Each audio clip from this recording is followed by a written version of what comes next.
Good morning, and thanks to all of you for joining us. Um, this is a series of second in our series of webinar symposiums that we're providing every Thursday throughout April and May, and intend to continue on beyond that around energy topics, specifically carbon management and the challenges that we face with today's troubled times and the environment going forward. I can tell you that the series is already a huge success. Our first symposium, we had over 300 attend, and we were quite fortunate and overwhelmed actually with the response. But I think the other part of this that's been a rousing success is in my own home. My wife has seen that at least once a week I'll have to shave and comb my hair. And I'm sure all of you are in a similar situation at home as we're all working in various kinds of casual dress. But anyway, welcome to the series. Um, I'll also remind you that as we're going forward, if you go up to the upper right-hand corner of your screen, please choose the speaker view, and that speaker view will give you a side-by-side look at the speakers as we're moving forward.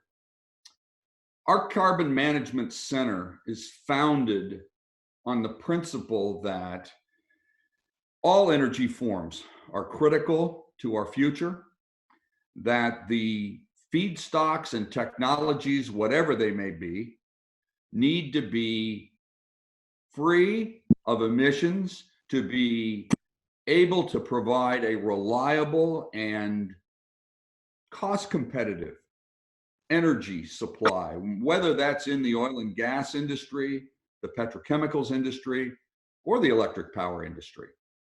And so as we move forward and speak about the whole range of carbon management and how critical it is to our future in the energy business, we also believe that the foundation of this is the performance of the energy industry itself, because of the size, the scale, the capacity of the industry, and how critical it is to the solutions as we go forward. Our program is sponsored by Hunton, Andrews, and Kurth. That slide. Hunton, Andrews, and Kurth is one of our principal members of our center. We want to thank them for the sponsorship of this month's activity in April, and that without the constant support of not only Hunton, Andrews, and Kurth, but also other members of our Carbon Center here at the university, we're not able to do the things that we hope to do and want to contribute to the marketplace. So again, thank you to Hunton, Andrews, and Kurth. We also have several events coming up the rest of this month. Next week, we'll be looking very closely at the carbon capture, utilization, and storage landscape. Both myself and Nigel Genvy, that many of you may be familiar with, who's the head of the global carbon management practice at Gaffney Klein, and has been a very strong contributor through the efforts of the National Petroleum Council, looking at CCUS and the broad deployment of that. What has the current landscape done and where are we going forward? The next week, we'll have David Greason, probably one of the most or well-known project development execution people. He was front and center in the Petronova project here in the Houston area. That project is up and running on time and on budget and is performing quite well. And David is also involved currently also in North Dakota working on Project Tundra. There isn't anybody in the marketplace that knows the industry in terms of how to get things done. And then finally, we have a discussion at the end of this month around the legal ethics of carbon management that face the marketplace. What do companies see in their future? as everyone progresses toward a low carbon future. Some have made declarations about getting to net zero, et cetera. And so our legal effort here at the university is one of the aspects of our capabilities that we're quite proud of and believe can make a big contribution to the carbon management marketplace. Both Victor Flatt and Tracy Hester will be presenting, and I think you'll find that topic quite interesting. As we move forward, you can learn more about the series through our website. It's in front of you on the screen. And you can also see many of the other activities that are going on in our Center for Carbon Management and Energy. Also at that website, you will see archived viewings of previous webinars. Last week, again, as I said, was attended by well over 300 people. And in that, a very deep discussion around 45Q. That is now posted on our website, available for your viewing, and would encourage you to take a look at that. There's a lot of detail there that asks and answers many of the questions around risk in terms of being able to execute and move projects forward in CCUS. Want to remind you that as we're going through, you have an opportunity to use the chat function on your computer. Feel free to ask questions as the presentation is rolling forward. And that presentation will very shortly be up on the screen and provided by John Hofmeister. John's resume and activities here are well known to many of you, I'm sure. Former president of Shell, and also the founder and CEO of Citizens for Affordable Energy. John is also one of our members of the Energy Advisory Board at the University of Houston, and his reputation precedes him. John has a strong belief as we're moving forward in this global energy arena that there are a lot of forces at work, and that certainly as all of this is developing around the world, that carbon management will be front and center to many, or frankly, most of the companies that will be leaders and will continue to survive going forward. So with that, I'd like to turn this over to John Hofmeister.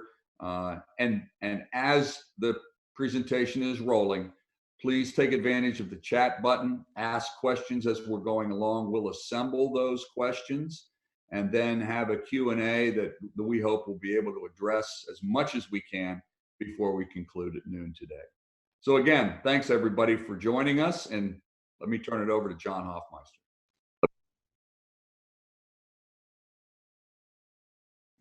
There you go.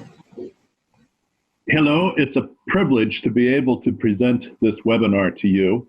And the topic, I think, could not be more exciting or more timely, because we are in the process of what I consider a fundamental 21st century energy transition, complete with headwinds and tailwinds and anything else that we could throw at it.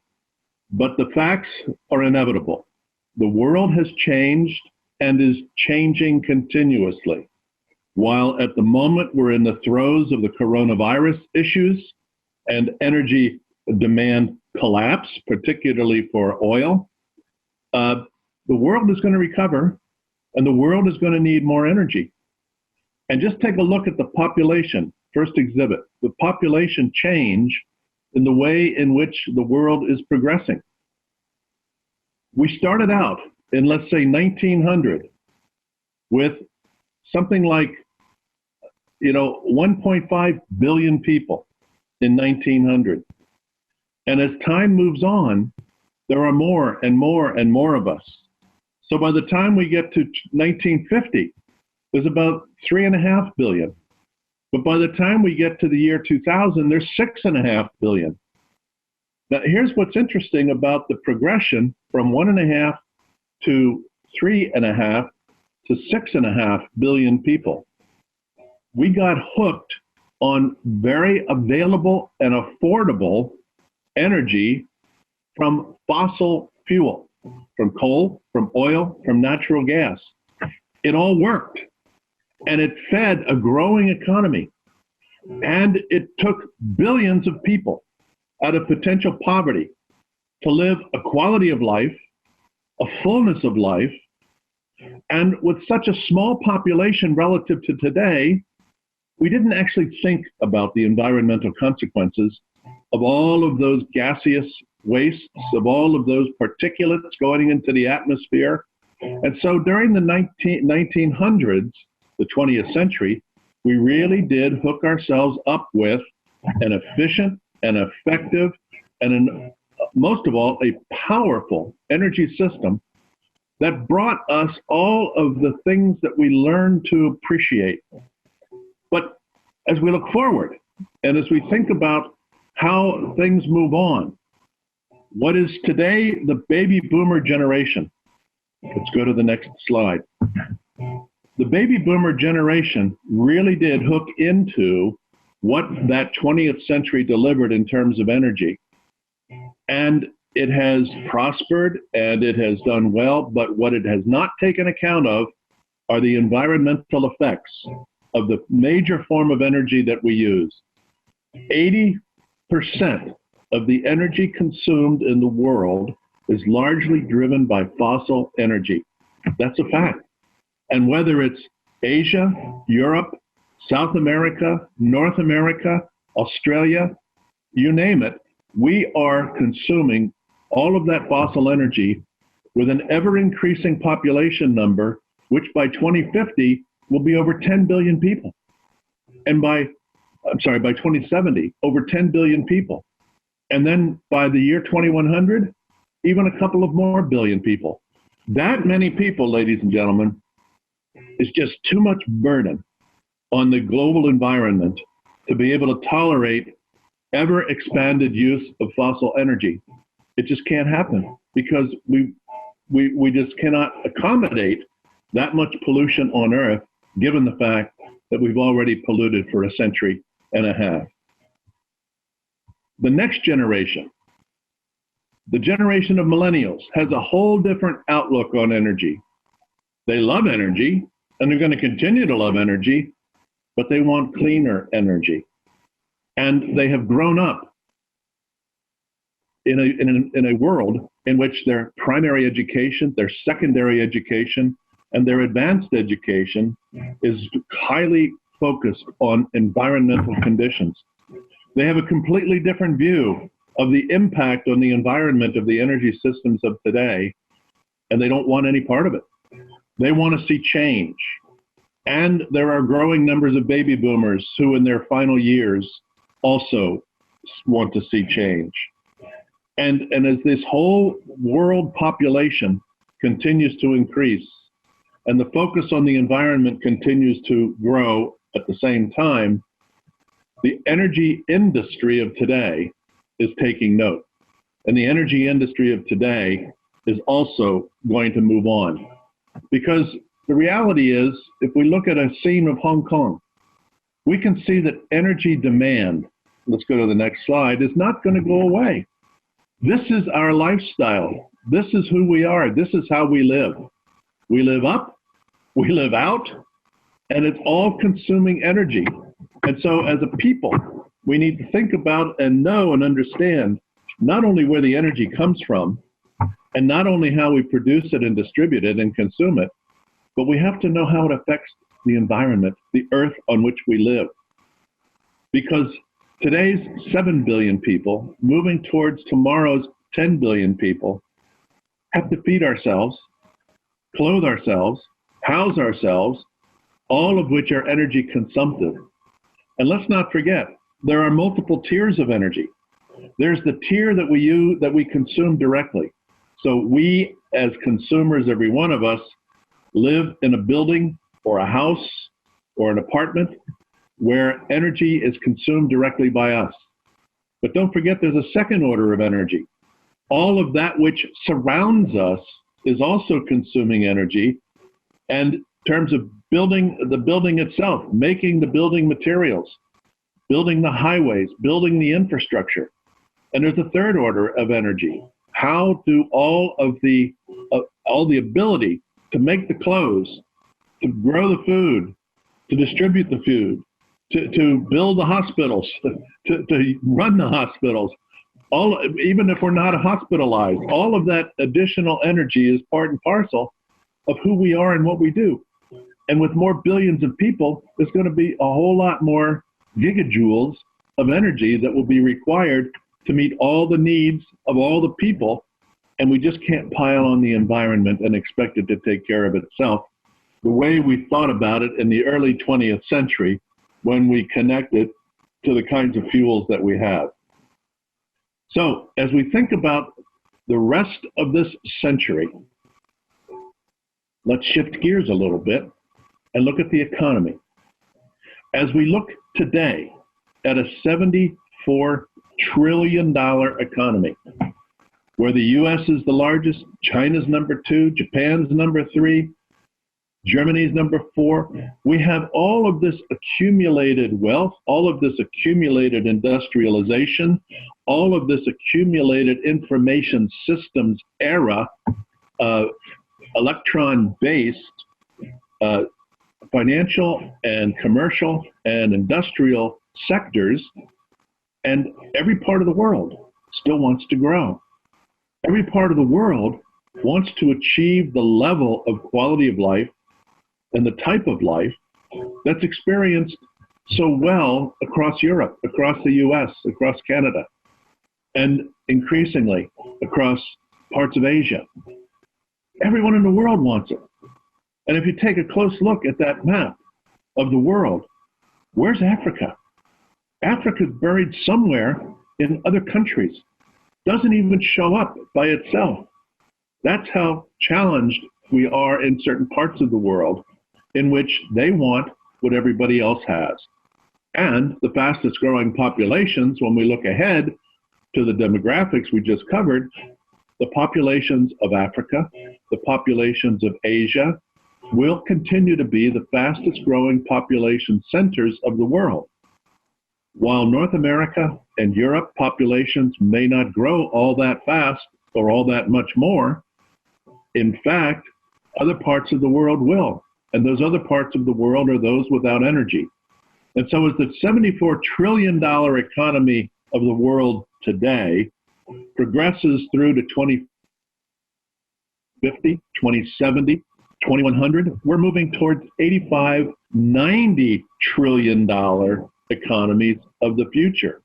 And every additional $1 trillion of GDP is going to require more energy to make it possible, to make it happen. So I said when we started, we're talking about an energy transition. What is that going to look like? But just before we get to it, let's take a look at what poverty looks like, because that's what that 95 or 90 or $85 trillion world economy needs to address.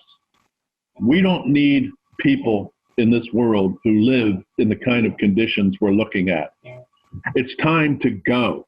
It's time to move on. It is time to make energy an entitlement to all citizens of the world. Why should only some enjoy and the rest suffer? Over 1 billion people today don't have any energy, as you can see what's modeled here. Zero energy. They live by the sunlight. And when it's dark, it's just dark. And they have little to hope for, little to aspire to. And those days have got to recede into the past.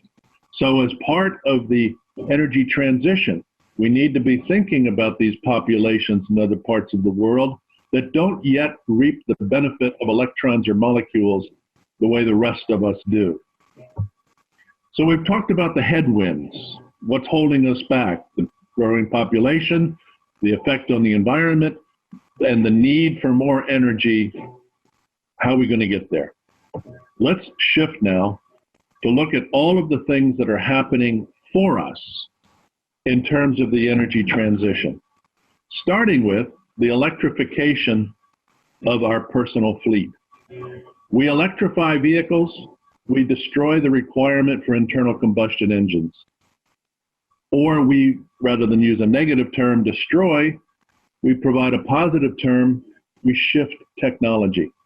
The technology shift to electrification, first of all, affecting the fleets of vehicles that we use for personal transportation. As time goes on, it affects the fleet of vehicles that carries freight. As time goes on, it affects the ships at sea. It affects the way in which we imagine aviation travel at some future point. Perhaps hydrogen being the source of electrification of aircraft. There are multiple ways to go forward with electrification, but let's not underestimate. Over the course of the next 10, 20, 30, 50, 70 years, electrification of the fleet that provides us our mobility is just inevitable. It's going to happen because we like what technology produces. We will like the cleaner air. We will like the ease and convenience of how we either refuel with hydrogen fuel cell vehicles or plug in for battery electric vehicles. And the creature comforts that are part and parcel of today's mobility will certainly be part and parcel of tomorrow's mobility.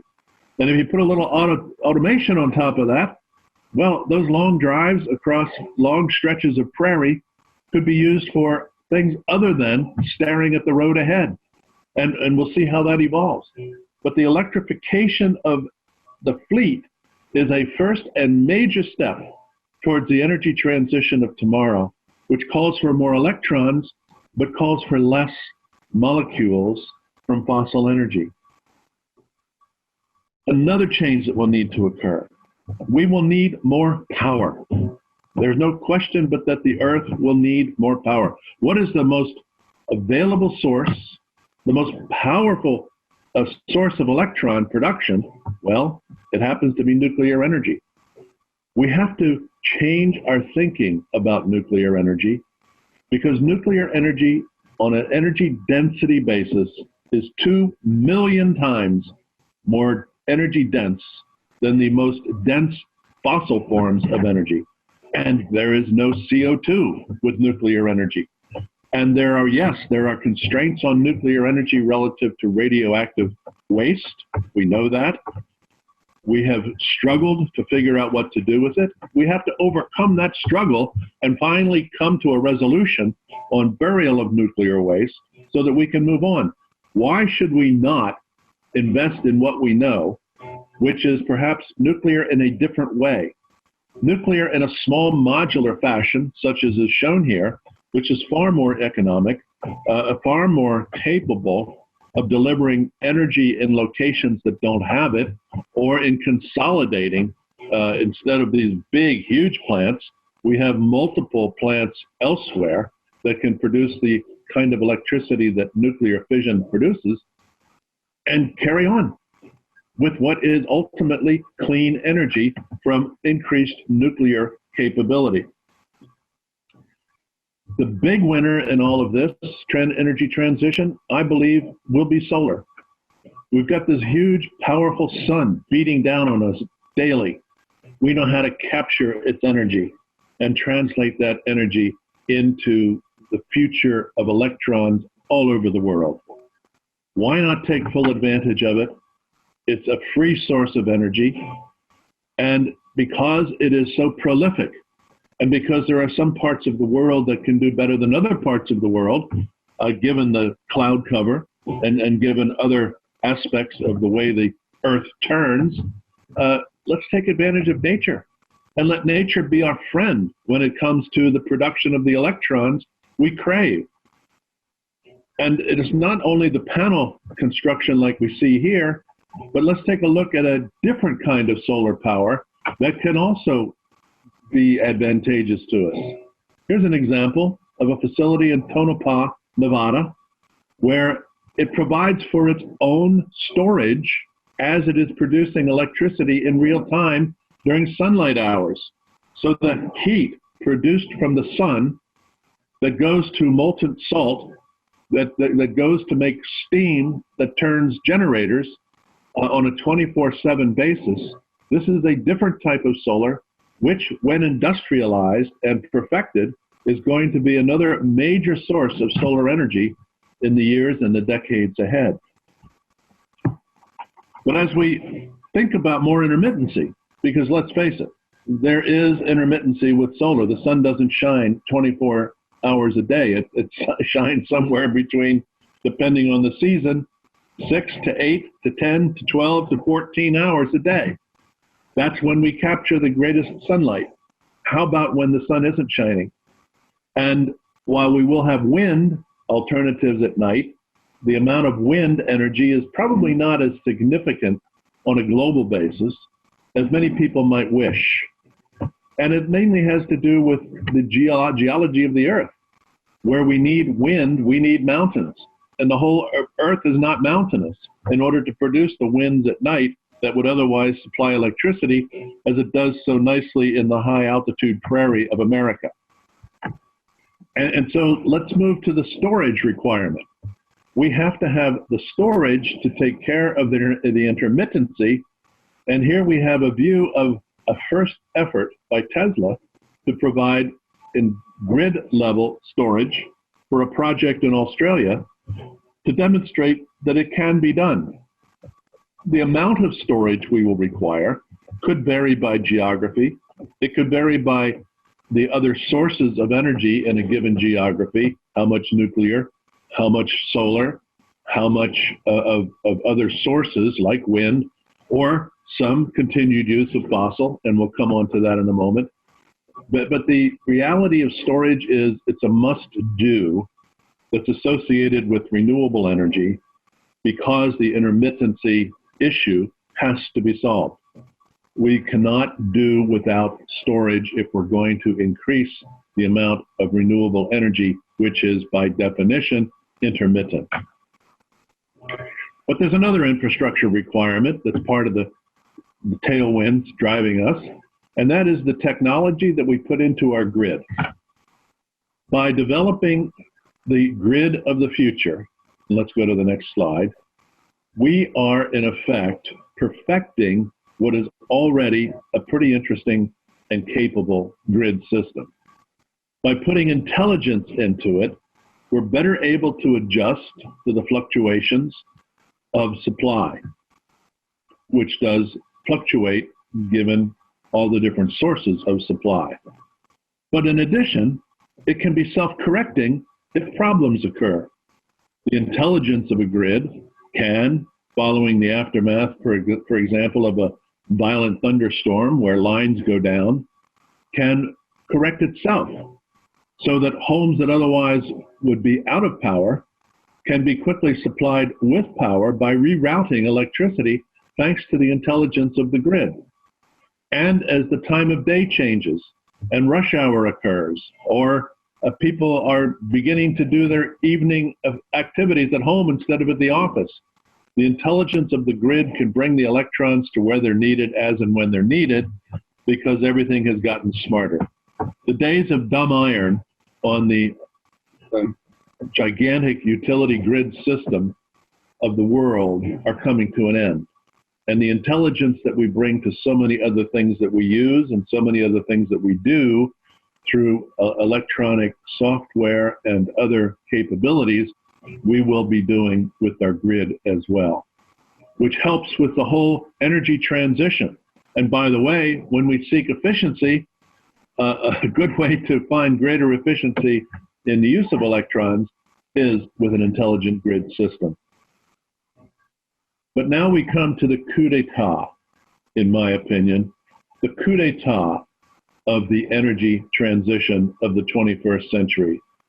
And that is, we begin to apply to carbon waste the principles of waste management that we apply to physical waste and liquid waste, and now we move on to gaseous waste.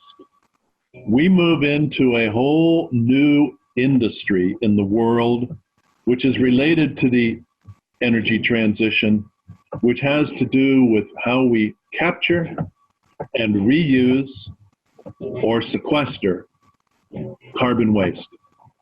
carbon dioxide waste. In the same manner that we pay a fee to have our physical waste hauled away from our home or our office or our factory or our grocery stores, we pay for waste management for physical waste. We pay for waste management for liquid waste. The sewage systems of the modern nations are an example, or the treatment of wastes in a factory before they're emitted into the sewage system, or the treatment of water that's made dirty by industrial processes that can't go back into, when the water leaves the factory has to be cleaned up. We pay for the treatment of liquid waste. What we have not paid for, perhaps it's because of what I said earlier about the 20th century evolution of energy. There were so few of us polluting with fossil energy through the first half of the 20th century, the 1900s, and then well into the second half of the 20th century, that as we entered the 21st century, now with 7 billion people instead of 3.5 billion or 1.5 billion, all of that gaseous waste accumulating in the atmosphere was thought about as free waste. Nobody owns it. Nobody controls it. The sky is a big place. Just let all those emissions go into the air, into the atmosphere. Let the earth take care of it. Well, that doesn't work, as we know. And so the idea of developing a carbon waste management system, call it what you will, call it carbon technology, call it carbon management, call it carbon waste management, whatever we want to call it, the fact of the matter is we can deal with carbon in the atmosphere in real time, in material ways, and create wealth at the same time we do it, because this is a new industry. And what's pictured here is the variety of carbon sinks that we can take advantage of, whether it's forests, whether it's capture and burial, whether it's producing less in the first place with alternative forms of energy.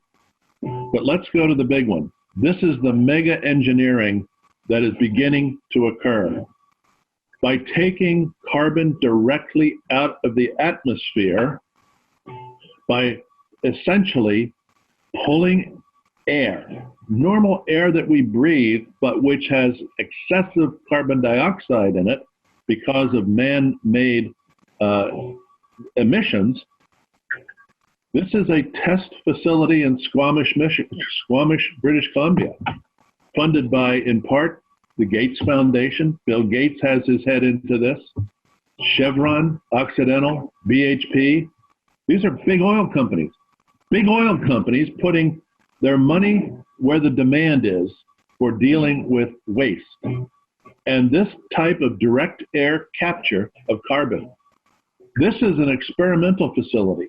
This is a startup prototype. This is not industrial sized, even though it may look large. But imagine, not hundreds, not thousands, but tens of thousands of such facilities built solely for the purpose of removing man-made carbon dioxide out of the atmosphere over a sustained period of time, which creates the movement by 2050, 2060 at the latest, of net zero carbon from man-made processes in the atmosphere, leading by 2070 and onwards to net negative carbon. It changes the world as we know it. It changes the whole mindset around the energy future. It takes care of what the millennials think of most, which is save the earth, protect the earth from the abuses of human beings. And one of the abuses of human beings that is finally getting the attention it deserves is carbon dioxide waste in the atmosphere. And that affects the oceans, it affects the earth, it affects the people of earth, and all living matter. Those days are coming to a close. And we can see it over the horizon. because decades go by quickly. And when work is being done, productive work, to try to address a problem, and what we've seen over the progress of the 20th century and into the 21st century is a continued focus on waste management to clean up so much physical waste, to clean up so much liquid waste. Now we apply similar commitment, efforts, and money to clean up gaseous waste. That's a new day as part of the energy transition. Well, how do we get there? There's a very important aspect of looking out for the cleaning up of gaseous waste. And it's called a price on carbon. If we put a price on physical waste, a price on liquid waste, it's time to put a price on gaseous waste. So let's go to the last slide, which is to take a look at carbon pricing mechanisms and how do they work. And whether you like a carbon tax or not, whether you like a cap and trade bill or not, the mechanisms, the enablers, let's not call it an obstacle. It's an enabler, the enabler of driving forward to manage our gaseous waste for the first time in a major way on a worldwide basis. Carbon needs a price to be able to build those industrial facilities, to take direct air capture into the reality that it deserves, using the technologies that we've found that work. We can reuse the carbon dioxide that we capture, turn it into a liquid, put additives together, create aggregate, create other products that make sense through chemical engineering, or just plain bury it within the earth and take it out of civilization forever. So we've said a lot here in a very short time, but it's all about the 21st century energy transition in which we're changing the world as we speak. Let's think for a moment about our current supplies of energy worldwide. Coal provides 27% of worldwide energy, oil 34%, natural gas 24%. Add all that together, 85% of world energy comes from three forms of fossil energy. Nuclear worldwide is only 4%, hydropower is 7%, renewables is perhaps 4%, hydrogen is 0 today. What do we see in the 2050 to 2070 period? From my perspective, what we see, coal goes to 10%, down from 27. Oil goes to 15%, down from 34. Natural gas to 15%, down from 24%. That's a change that in the future, 2050 and beyond, 2060, 2070, total fossil fuel energy supply to the earth is about 40% of the total energy. And instead, nuclear goes from 4 to 10%, hydropower from 7 to 10%, renewables from 4% to 30%, given the tremendous growth of solar that I referred to, and hydrogen with the use of fuel cells to make electrons goes to near 10%. So we shift over the period of the next 30, 40, 50 years, we shift from 85% fossil to 40% fossil. We shift from 15% cleaner energy to 60% cleaner energy, and clear air capture, direct air capture of CO2 drives us to carbon neutral over the next 30, 40 years, and carbon net negative by the end of 50 years. That's a tremendous transition. It will be a different world, but we will continue to grow our economies. We will continue to expand well-being and quality of life by attacking poverty, by ending the poverty that we see on the earth today, by bringing the electrons and the molecules to those parts of the world that don't have it today. And so the world is a better place. Now, how do you think we go get this started? Well, some would say government has to do it. I'm not a big fan of thinking that government can do it. Government is fragmented. Every time there's a major urgent issue, we see the dysfunction of government, and that's unlikely to change. Government has so many priorities, so much to do in so many different ways. Instead, what I see are the forces of markets. The forces of markets which have created the whole of Silicon Valley on a worldwide basis. The power of markets that have changed how we live our lives with the material well-being. The power of markets that feed us all over the world, billions of people. And all of the fears of not having enough food for the world have just gone away because we know how to grow food. All of the power of market that leads us to education. Education is not happening because government requires it. Education happens because markets drive it, because of the job opportunities that it represents, because of the lifestyles that are available with the background of education. Markets are the most powerful forces on earth to get things done.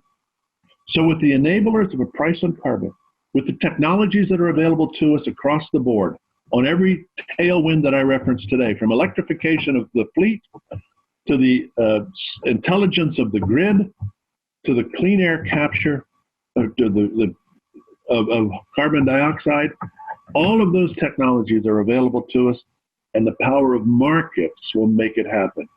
Government can pay attention to the other issues of the earth. Markets led by companies, results measured by consumers, benefits affecting society. These are the forces.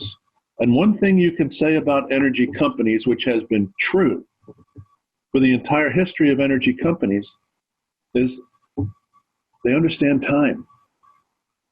They thrive over the longer term. They understand the dynamics of change at a society level. They have provided us continuously with the electrons and the molecules that have made us who we are today. The very same companies that got it started in the 20th century, around the 1900s, some of those same companies are still at it, whether it's ExxonMobil or Royal Dutch Shell or some of the early utilities that got going. They're still at it. They look at time as their friend. Time is what enables companies to make the changes that are warranted on behalf of consumers, on behalf of institutions.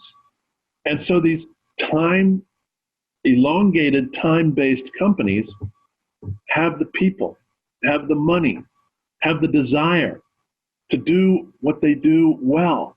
They're also compliant. They know that the government exists to protect society, and they comply with what government requires. But they also address the power of markets. They create markets. They pursue markets because it's part of the way things work. And so if you put together the combination of all that we've talked about, all of the technologies, the growth of the population, the growth of the world economy, and you have a focused and determined effort to address gaseous waste in every way possible, as we've shown, then what we have is an unstoppable 21st century momentum to rebuild, remake, and to come out the other end of this century with a very different energy system than what we had when we went into this century. And everyone can participate. Everyone can benefit. Isn't that the way it should be? And education plays a role. And since this webinar is coming from the University of Houston, let's just say it like it is. The people of tomorrow are being educated, the leaders of tomorrow are being educated today. And institutions like the University of Houston and so many other great institutions around the world are in fact embracing that millennial population, providing them with the information, knowledge, and experience at some point that they will need so that they can all enter the job market, move toward positions of leadership, and help become the drivers of this energy transition tomorrow. Thank you all for listening.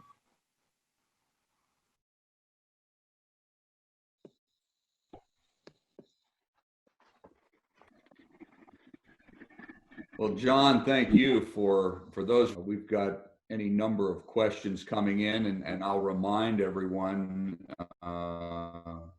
that the chat function remains active during the Q&A session. We've actually minutes of time here available for Q&A. So let me make sure you're off of mute and back with us. But first of all, fantastic presentation, full of optimism. We certainly all could use some of that these days. So I filled up yesterday at Costco with premium gas, and it cost me $1.75. And I haven't seen that in an awfully long time. And so as we look at commodity prices around the world, and we look at what all of this has done to our world overnight, that's got to be a headwind for the energy transition, isn't it? Because we all like low prices at the pump, and that would tend to get our eye off the ball of an energy transition. I guess in my view, how do you see that? There could be, Chuck, a period of time when everybody falls back in love with low energy prices, low gasoline prices or diesel prices, because of the demand destruction that's been taking place with the coronavirus. But one of the truisms, if you look over the past century and a half, every low price period of oil is followed by a high price period of oil. And so what happens is we get lulled into thinking that oil is cheap. We use it in abundance, but because it is so inexpensive, the oil companies that produce the product cut back their capital spending by an order of magnitude. Consider in the last week, ExxonMobil has cut its capital spending for this year by $10 billion. Company after company, from Marathon to Chevron to Shell to BP, they're all cutting back their capital spending. So too are the state-owned oil companies who can't continue to invest at these low prices. So after we get through this low price period, here comes the high price period, because there won't be enough supply because we didn't invest on a sustained basis. So I think that people are sick and tired of high-priced oil prices.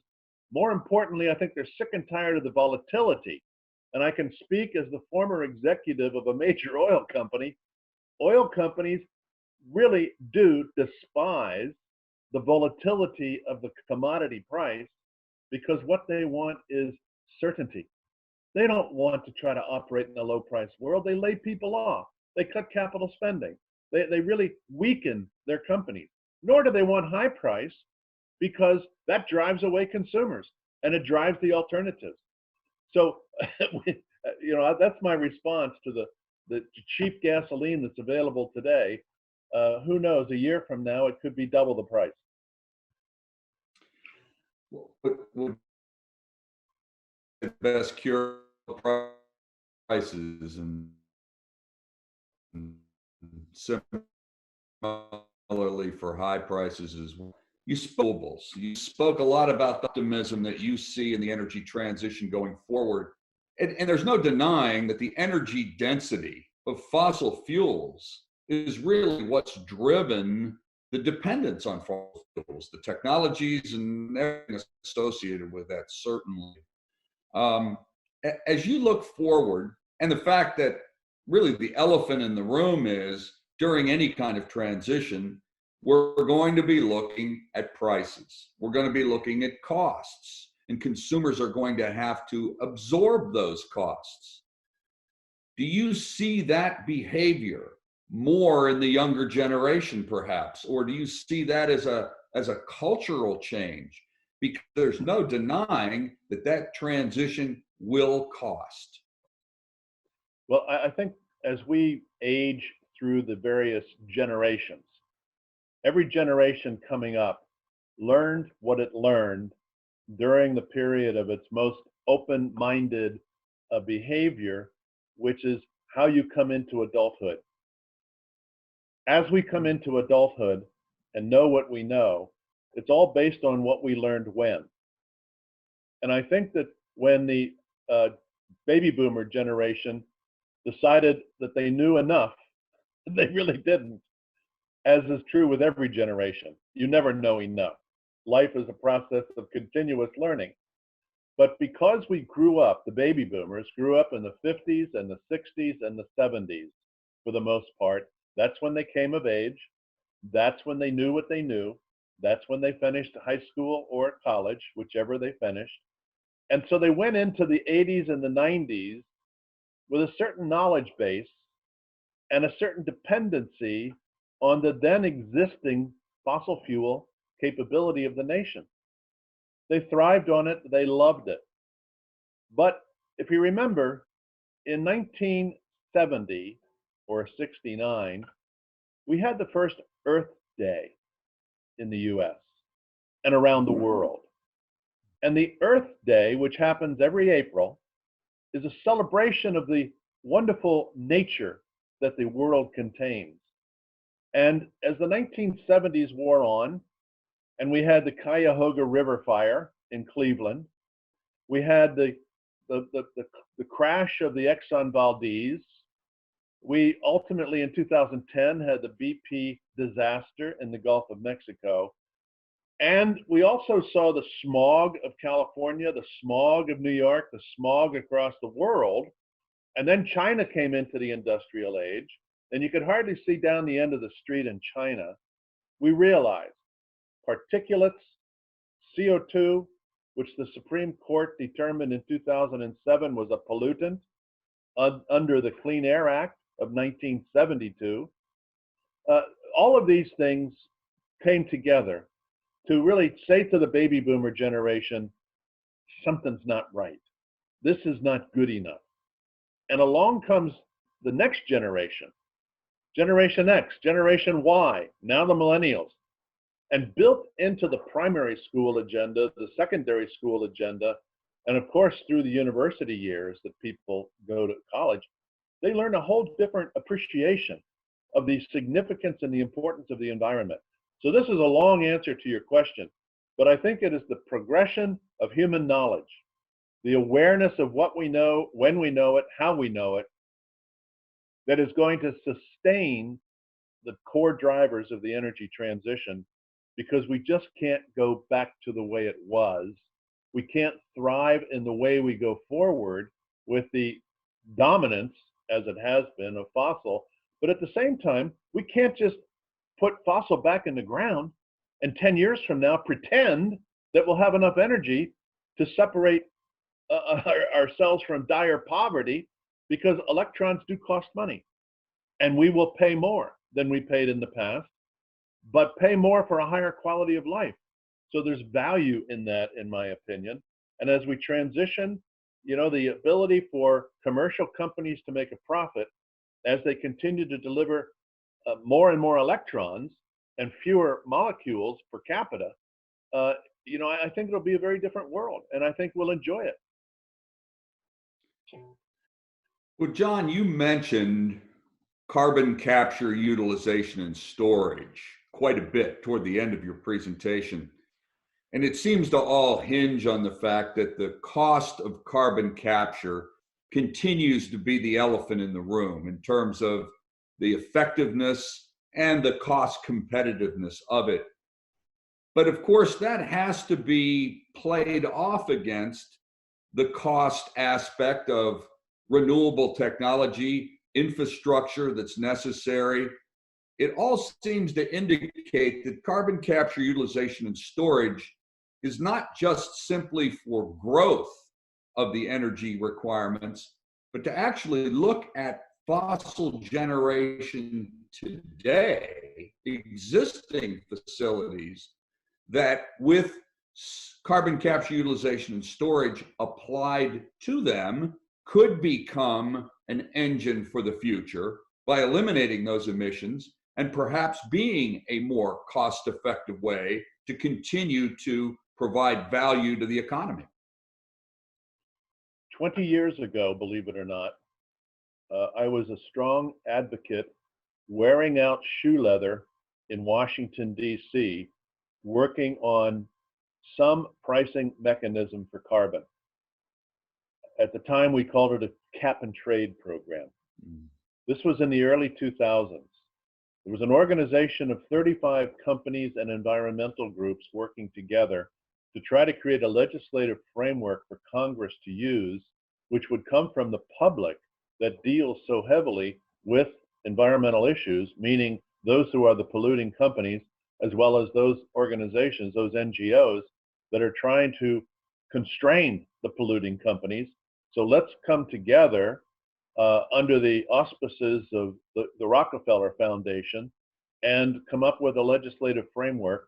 And it was called the Cap and Trade Bill, or the American Energy Security Bill, which in 2009 was passed by the House of Representatives.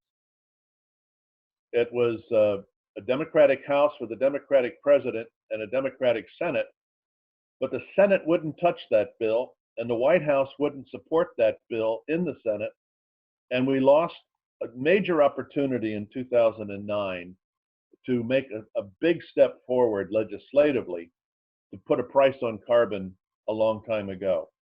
And so I think, to your question, we do have, I think, an underlying commitment by CEOs and NGOs to actually work together on addressing this carbon management, carbon capture, carbon sequestration, or reuse effort, but it does need that carbon price enabler in order to pay for it. How much are we talking about what it costs? Frankly, it costs pennies per gallon of gasoline if you shift from cap and trade to a carbon tax. Pennies per gallon of gasoline accumulates a fund that could be the enabling fund that helps support the initial efforts. And as we learn more about how that carbon capture and how that carbon reuse works, and we create products that can be sold. Simple example, why do we make pallets which take all the freight everywhere we take freight, because we put it on pallets to move it, make pallets out of an aggregate that comes from captured carbon dioxide. Chemical engineers can organize that. They can design it, turn that carbon dioxide into a product that you pay for. And it helps to fund the reuse industry. The carbon tax, and I'm still a fan of cap and trade because it creates incentives for companies to reduce the carbon that they're producing today. So existing refineries, existing power plants, existing oil and gas companies can look at changing the way in which they do things. For example, the elimination of flaring of natural gas. If you have a mechanism by which you can build the pipeline system to prevent the flaring of natural gas, you've not only monetized the natural gas you're producing, but you've also eliminated a lot of CO2 in the atmosphere at the same time because you're not flaring it anymore. So these incentives are necessary if we're going to actually take the steps, because companies that do this commercially need to pay the bill. And how they pay the bill is, one, increasing the price to consumers of what they sell. That's one mechanism. Another is an initiative of funding stimulus, which gets them going because they have a way to pay for it. And thirdly, consumers willing to pay a bit more in order to benefit from the cleaner environment. John, you were quite bullish on the forecasts for solar and the implications of solar energy. You spoke to some of the concerns about storage and the need for infrastructure, et cetera. Talk a little bit about how you see the impact of solar in terms of the footprint or the necessary footprint in terms of land use for solar energy. And on a similar line of logic, the supply chain necessary to produce what goes into solar panels, and then ultimately the disposal of solar panels, the entire life cycle of that industry. It's a big question, I know, but maybe you can look at it maybe holistically. Right. Well, when I was Shell Oil president, we had a solar business. So I learned quite a bit about solar. I learned how you make the crystals that attract the sunlight that become part of the panels, and the amount of energy it takes to make those crystals, and would really think of it as glass. I've seen the manufacturing process. I've seen the decommissioning of solar panels, which were not very good. And one of the things that I say to my students, semester in and semester out, nobody should ever call any form of energy clean. There are relativities, but no single type of energy is meets the definition of clean. It may be cleaner, but it's not clean. So we create a bit of a myth in the sense that solar is somehow clean. No, solar uses a lot of greenhouse gas produced energy in order to make the crystals, because the crystals are made from melted sand. Where do you get the heat to melt the sand? And so you're using whatever electricity is available to melt the sand to make the crystals.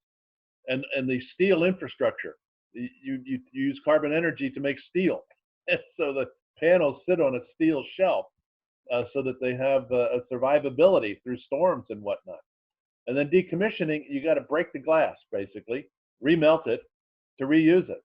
And so there's this ongoing, and the fact that solar panels probably have a 15 to 20 year life, not like a power plant that has a 40 or 50 year life, or a refinery that has a 100-year life because it's continuously rebuilt, remodeled, process improved, and so forth.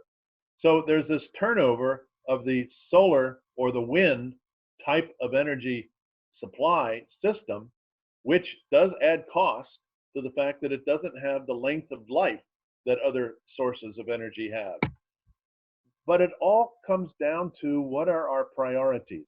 I'm bullish on solar because to obtain the core energy, it's free. It's just capturing the sunlight. And I'm mindful, I'm on the faculty at Arizona State University and in the Global Institute of Sustainability, as well as adjunct faculty at University of Houston.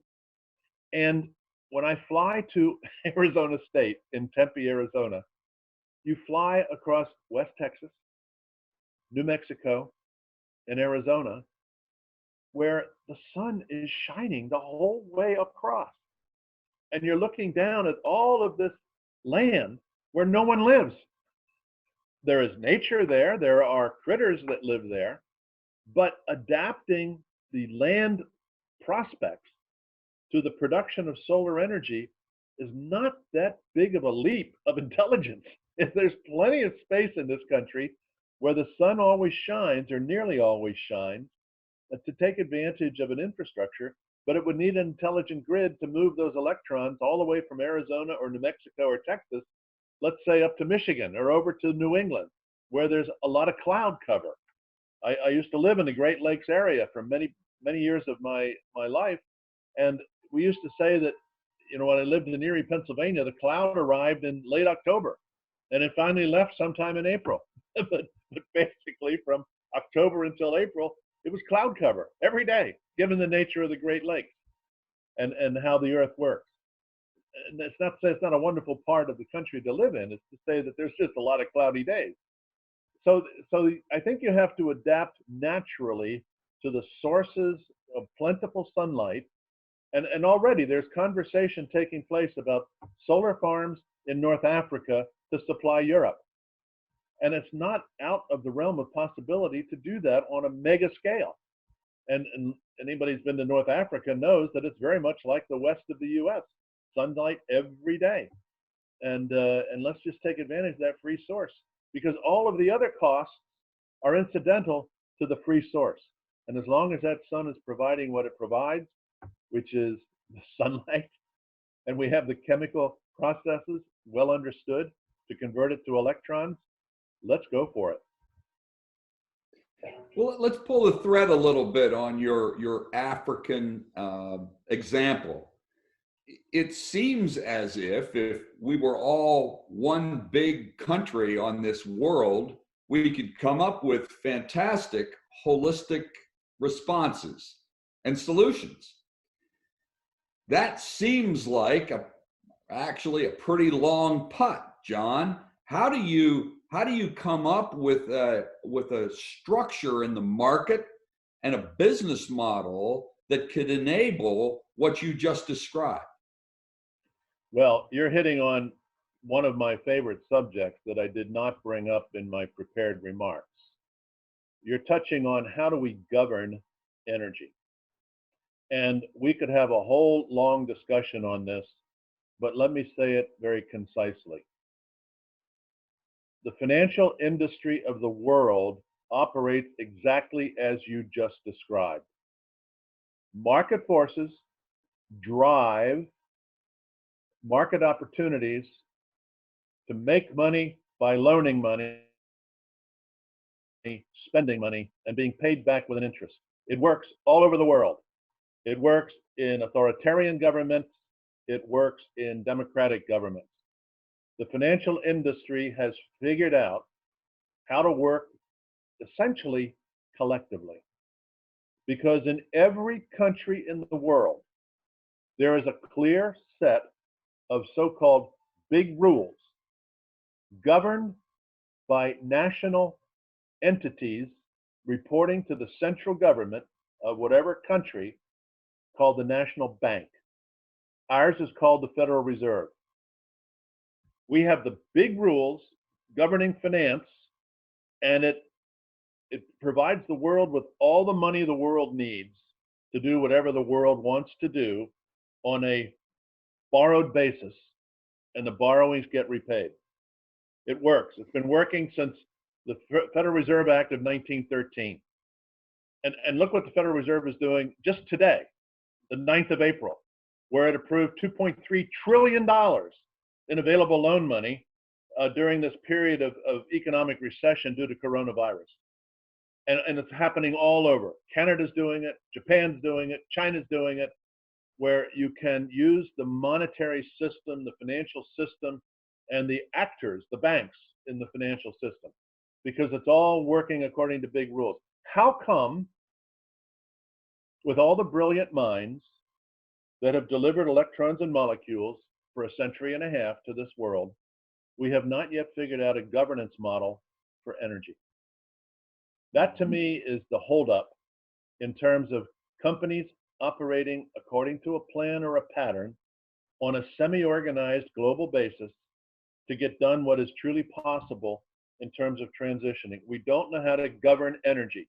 In the United States of America, we govern energy at the executive branch, the legislative branch, and the judicial branch with nobody in charge of the total energy picture.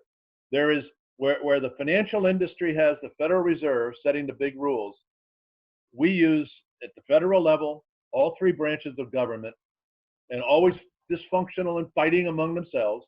And if you change governments every 2 years, which we do, you never have the time to get organized to do what needs to be done, because political time, which is every 2 years, overturns the long period of time I described in my remarks that the energy industry needs in order to operate, in order to collaborate, in order to set in motion their capital expenditures and so forth over decades, not 2-year election cycles. And then you have the state level in this country, and then you have the local level.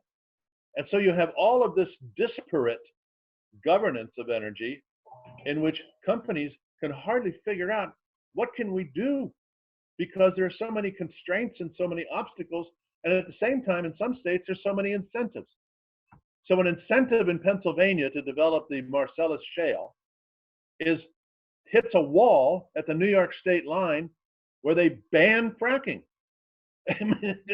Try to explain to a geologist why he can't or she can't develop drilling plans for southwestern New York, which is part of the Marcellus Shale, just like in northeastern or northwestern Pennsylvania. It's a steel wall at the border in terms of preventing any kind of energy development in New York versus Pennsylvania. As a consequence, you drive through western Pennsylvania, the economy's booming. You drive through western New York, it looks like hard times, and which it is. So my point is we have to reform the governance of energy as a matter of national and global priority to fundamentally achieve the transition I'm describing, in my view. because the existing flip-flop back and forth of Democrat to Republican and different attitudes and mindsets, and the same happens in every democracy, whereas the countries that have their act together, sad to say, are the unaccountable authoritarian governments where Russia knows where it's going, China knows where it's going. China happens to be the dirtiest country in the world, but it's operating on economic development first. We'll deal with the environment second. And as a result, the world is in worse shape. But there's no accountability for any other country to be able to do anything with respect to China. It's going to do what it's going to do. And so I think if there were the organized reserve systems, I don't care what you call it, but where big rules get set. So we know, how do we get to that 40% fossil, 30% solar, 10% nuclear, or I'm sorry, 15% nuclear, whatever I said in my remarks, to increase how we use cleaner energy to displace dirtier energy. It's hard to get there with the governance model we have today, Chuck. Yeah, and I guess we do have some successes in this country to point to. If you think back post-Depression, we were able to do rural electrification in this country, really from a federal perspective, not a state-by-state perspective. Often wonder whether that kind of approach is even doable in today's world in terms of doing things like rural electrification, or for that matter, building the interstate highway system. Do you get a sense that people in our country may be more open to that kind of federal approach? Or do you think there's a hard line in the sand in terms of federalism? It's a complicated question. Starting with, this country operates best in crisis mode. You think about the legislation that's occurred in the last 5 weeks. In the face of coronavirus, massive unemployment, the Congress, Republican and Democrat, are brother and sister. They're working together with the White House. And they're getting enormous legislation passed in order to do what is in the best interest of the nation, the people of the nation, the security of the nation, and coming out on the other end of this pandemic. In the 1930s, with the Depression and the realization of the poverty in rural America, because it didn't have the energy that the cities had, the crisis period led to the Rural Electrification Act, which led to the electrification of the entire country. It took a couple of decades to get it done, but it's done and it works. So when we have a crisis, we can actually get things done. I frankly believe, and not everyone will agree perhaps, but I believe we are right at the edge of an environmental crisis. And I think it's the environmental crisis and the fact that we see the younger generations being so activated by the environmental crisis. I think it well could lead to the kind of legislation that would modify the energy outlook for the future. But having said that, what worries me is that we go too far with too much enthusiasm. And so we've heard about this Green New Deal. The Green New Deal would destroy the American economy in 10 years or less, because it seeks to punish certain energy operators while rewarding others. That's not the way you go forward. As you said in your opening remarks, Chuck, what works in the energy space in this country is all the sources of energy. They all come together because we need that much energy to achieve the electron supply and the molecule supply to support the world's largest economy. Go back to the chart I used, $24 trillion economy in the US, and it's going to be bigger in 30, 40 years from now. We can't just eliminate in 10 years 85% of our current energy source and think we're going to come out in 10 years with a totally transformed economy with just winners chosen by a certain political ideology. Doesn't work that way. So hopefully, the understanding of the American people and the people they elect to represent them, that we could come together under a president, a Senate, and a House of Representatives at the national level to create a workable energy system for the future. But I think it needs an independent regulator to get it done. And that's why the Federal Reserve has worked so well in the financial industry. There's an independent regulator that looks after the big rules of the financial system. I think we need an independent regulator to look after the future of energy with the backing of legislation to make it possible. So, John, one of the questions that's come in, and it's actually one of the discussion points that I often think about, and that is, as people talk about how enthused they are about carbon management and the energy transition, people still have their behaviors. And although this isn't a great time to talk about drive-through lines, because that's all we can do. We can't even go into the restaurant. But people sit in their cars, they're texting, they're 7 deep in line in the drive-through waiting for whatever they want to order. And they don't think about parking their car and going inside to order. Do you think people's behaviors are really ready to change? Do people like to consider themselves environmentally conscious as long as it doesn't really cost anything or inconvenience them? You know, it's the old saying, it's easy to sit with the angels as long as it doesn't cost anything. And so what's your reaction to people? Is this a real, or is this more of an imagined kind of a future state? I think the hardest change of all, thinking of all the changes through civilization, through the 20th century, the 21st century, the hardest form of change in reality is behavior change. I've been around a few years. I've walked around the block a few times in all those years.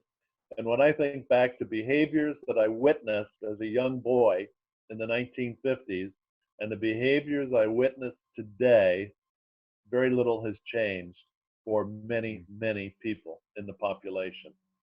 I think that has been true throughout civilization, that what really changes are the big rules and the big institutions that can direct change.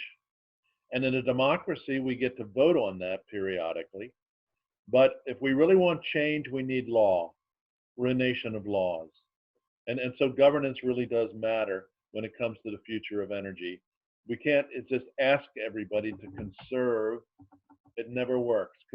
Conservation is a great principle, but conservation never works for a sustained period of time because we are creatures of habit. And so when I teach about the changing forces of energy, I never bring up behavior change because it just is unlikely to happen. But instead, change the source of supply, change what the suppliers do, change the mix of supply because of a regulatory pathway, change it over time because it takes time to implement. And I think it takes rules. And I'm not against rules, I'm not against laws, but I am against a fragmented, dysfunctional governing system like we have today that doesn't work very well. And I'm against political ideologists forcing one way or another way. Calling climate change a hoax is an absurdity, but also saying that no more fossil fuels in 10 years is an absurdity. And so let's come down the middle way. Let's come down the pathway where a combination of rules, governance, market forces, and a continuous supply shift and a continuous movement towards carbon capture, sequestration, and reuse, where we have these big initiatives. The US is fantastic, and most of the world is very good at driving major change over extended periods of time.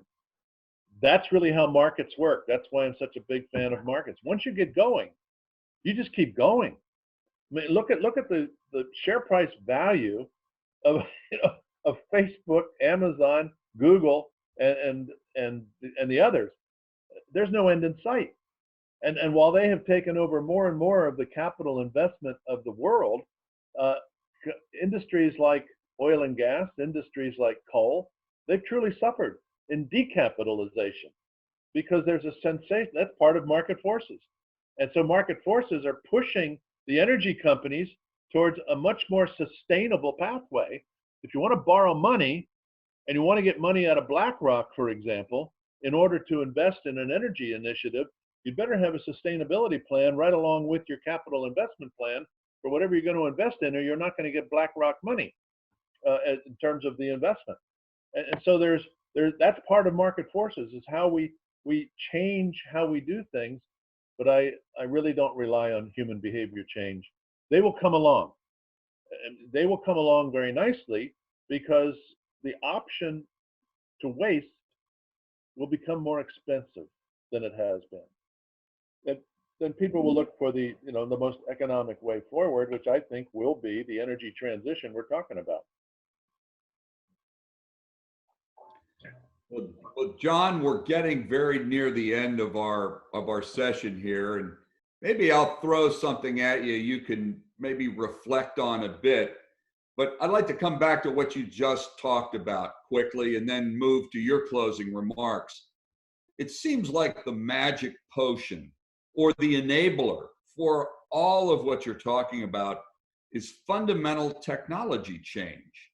The ability to create the magical transformations that allow things to be better, more efficient, improve people's lives, make it an easy choice to move in that direction rather than a sacrifice to move in that direction. And that would seem to me to be the behavioral opportunity for people to do something that's better. Why wouldn't you? Especially if it doesn't cost anymore. And so as you look forward about the importance or the potentials for technology to make that kind of an impact, where does your mind take you in terms of that and how it's going to impact the transition ahead of ourselves? Some may not agree with what I'm about to say, Chuck, but having been there, done that, I'm going to say it because I know it for a fact.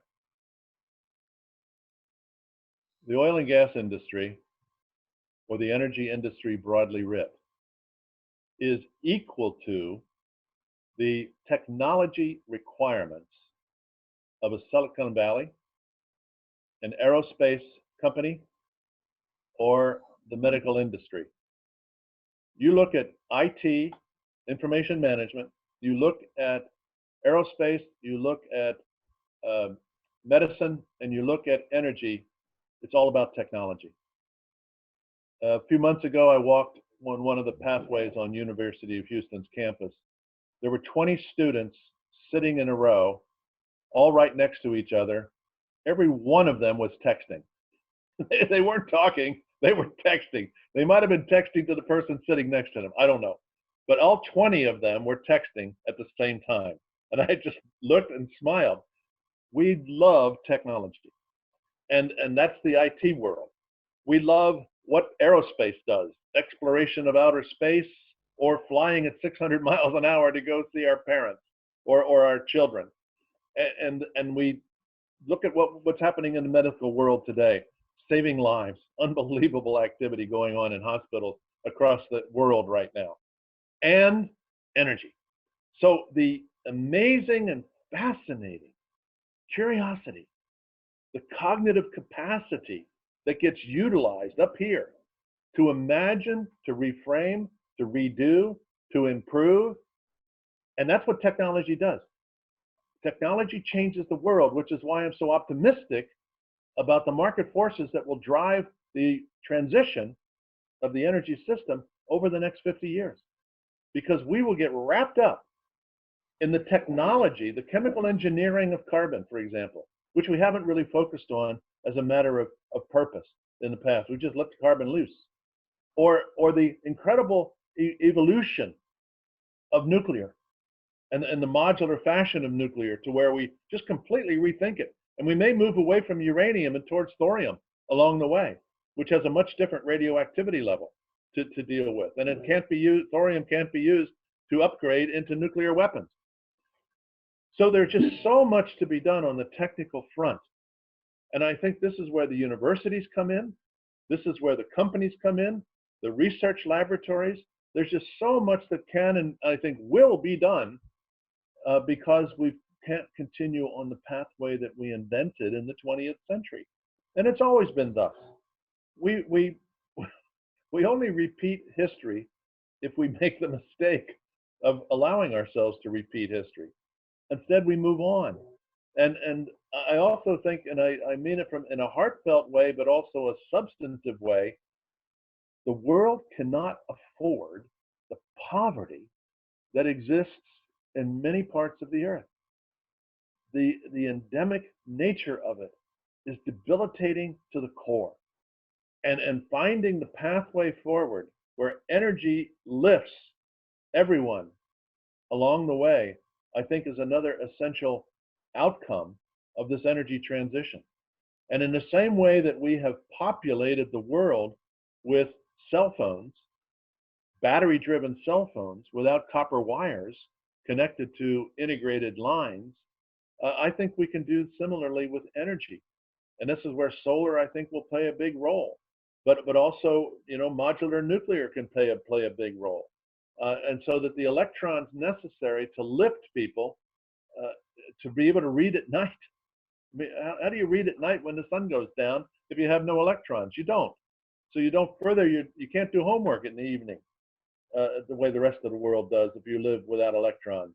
And so I think it's this ever improving technological understanding of what's possible, the physics, the science, the math, the engineering, all the technical aspects of that. I think this is where the universities are well positioned to help drive this whole change effort forward.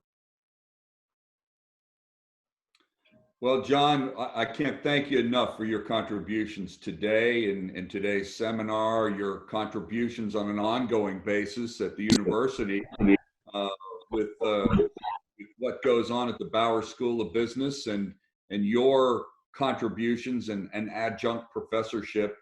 And certainly sitting on our University of Houston Energy Advisory Board, we take great advantage of that, and we certainly welcome every chance we have with you. I want to remind everyone that as next week and next Thursday approaches, we'll have another symposium that will begin again at 10:30 on Thursday mornings. And we will be talking about carbon capture, utilization, and storage. I want to thank again our sponsor, Hunton, Andrews & Kurth, for today's activity, as well as the entire month of April. And as I suggested, next week, I do hope you can join us for that CCUS landscape discussion. The National Petroleum Council recently came out with their study about the broad commercial deployment of this technology that John referred to so many times in his remarks. It's not only important, but frankly, it's really not an option. It's a technology that must get broad commercial deployment so that we can create that bridge to the future in the energy transition that John talked about. So please register for the event next week as you did the website. Link in and get a reservation for next week and for future events as well.